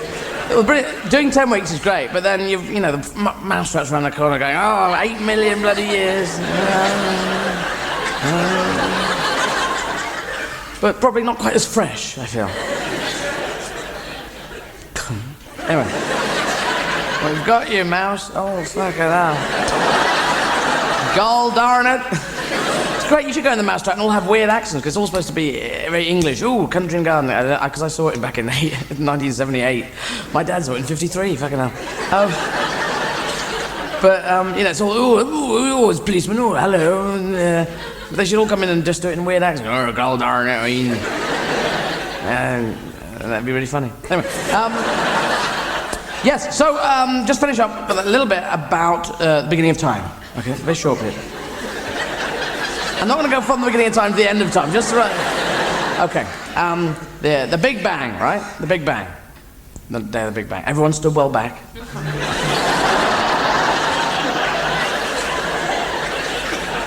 What? Oh, stand back, okay. How big a bang? Oh, very big bang, all right. Is this back far enough? All right. Hello, Caesar, how you doing? I'm doing fine, thank you very much. Oh, baked potato, thanks very much. Oh. Oh, it's a bit hot. Oh, fucking hell. Give me a sausage. Hello, Mrs. Badcrumb. Hello. And other people. Hey, Einstein, never go back to the universe once it's been lit. You know that. Suddenly the whole world, boom, it exploded in a big exploding way. And eventually the earth cooled, and Mother Nature revealed herself one day and said, my name is Mother Nature. My name is Mother Nature. Creature of the world, form a queue, and I shall give you your methods of procreation. They went, oh, thanks, Mother Nature, we've been dying for a shag. Yeah, but do. Come on, I've got a big flip chart here, it's all written down. Come on, form a queue. No pushing in at the back, I'll teach you that later.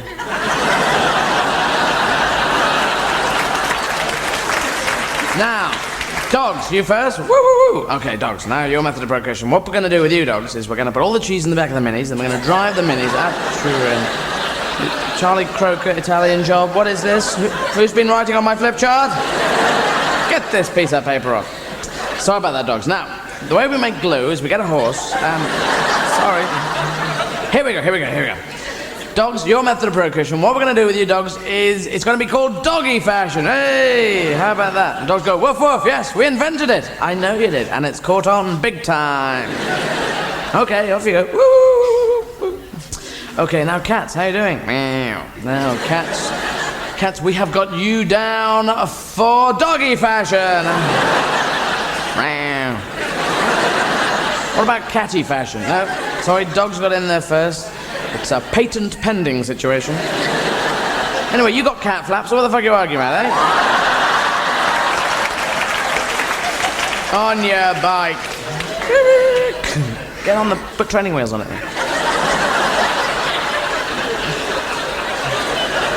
Pavlov, what are you doing here? Well, I experimented with cats and dogs, you see, and I am very interested. Ding, ding, ding. Oh, I'm very hungry now. Oh, I need a pizza. Mice? What are you doing here? Well, I've built a space rocket out of jam, you see. It's not my best laid plan. But I'm just going to wing it on this one. I'm a bit worried that the jam might fall off on re-entry, so I'm going to Velcro it on with a parka. Well, you're thinking lateral there. Now, Gustav Mahler, be proud of you. Why? I have no idea. Now, sheep, good haircut, by the way, sheep. Now, sheep, we have got you guys down for doggy fashion. If you get hot, just take your coat off, yeah? Okay. What have you got on your feet? Who put those horseshoes there? Come on, get out of here. Now, giraffes. Good to see you, giraffes. Now, we got you down for doggy fashion, but it's whatever you can work out, basically. Hang out of trees, lean up against mountains. Sorry about your shape. We designed you on the squirrel basis, upside down, but it all went a bit wrong. Someone brought me a coffee and nudged me elbow, whoosh. So anyway, well, chin up. All right.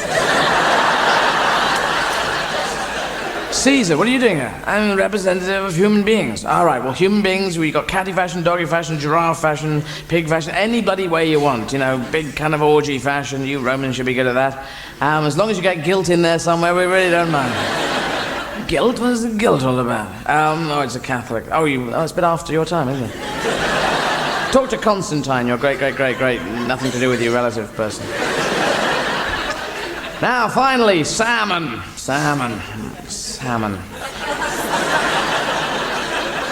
Got a bit of a surprise for you people. What you got to do, salmon, is to swim upstream against a down-flowing river until you come to a huge waterfall. Yeah. And then we want you to leap up the waterfall. Then you swim along, and then you got to leap. We're quite happy with doggy fashion. Oh no, not for you guys. You swim up to a shallow bit, you eventually lay eggs, you fertilize the eggs, and then you drop down dead. Ha!